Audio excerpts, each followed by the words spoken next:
Movimento do corpo humano. O ser humano é capaz de executar diversos movimentos, como caminhar, correr, dançar e manipular objetos. Hoje vamos conhecer as estruturas que sustentam nosso corpo e possibilitam a realização de diferentes movimentos. Andar sobre duas pernas e ficar em pé sobre dois pés são movimentos possibilitados pelo modo como o esqueleto, os músculos e as articulações estão organizados no corpo humano. O conjunto de ossos do corpo humano é chamado esqueleto. O esqueleto tem diversas funções, entre elas a sustentação do corpo e sua locomoção. Além disso, o esqueleto protege os principais órgãos internos. O cérebro, por exemplo, é protegido pelo crânio. Os ossos também armazenam sais minerais como o cálcio e o fósforo. As costelas, a coluna vertebral e o externo formam uma estrutura chamada caixa torácica, que protege o coração e os pulmões. Apesar de serem resistentes, os ossos podem se romper e, nesses casos, podemos dizer que houve uma fratura. Os ossos fraturados podem se regenerar. Para isso, o local da fratura pode ser imobilizado com gesso ou com uma tala.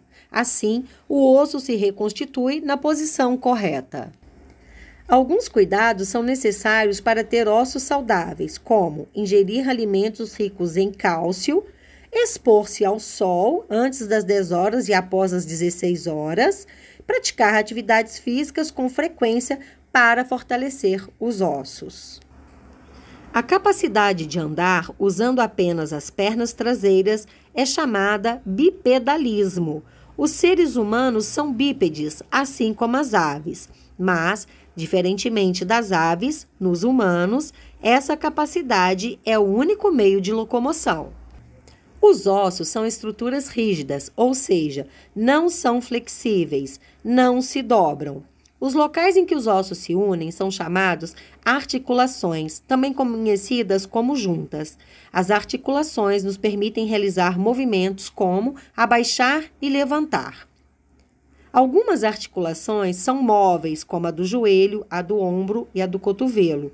Outras são semimóveis, ou seja, nos permitem apenas pequenos movimentos, como os da coluna vertebral. Outros ainda são fixas ou imóveis, isto é, não permitem o movimento, como as que unem os ossos do crânio. Você sabia que é preciso ter muito cuidado com as articulações? Para evitar problemas, são necessários alguns cuidados, como evitar ganhar peso em excesso ao adequado à sua idade, pois esse excesso pode sobrecarregar a coluna vertebral, não carregar objetos muito pesados, como mochilas muito cheias, e evitar ainda carregar bolsas apenas de um lado. Manter a coluna na postura correta durante a realização das atividades diárias e ao sentar-se. Praticar também exercícios físicos regularmente. Os músculos, eles estão juntos com os nossos ossos. Os nossos ossos não se movimentam sozinhos, eles estão presos aos músculos por meio de estruturas chamadas tendões.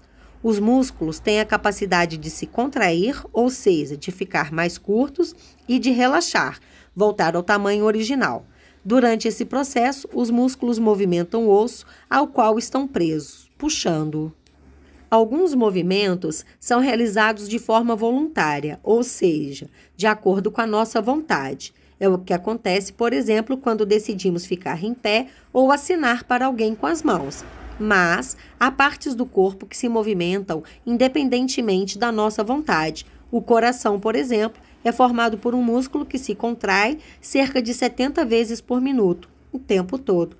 Os batimentos do coração e a contração da musculatura de órgãos como o estômago são exemplos de movimentos involuntários, ou seja, eles não dependem da nossa vontade para acontecer.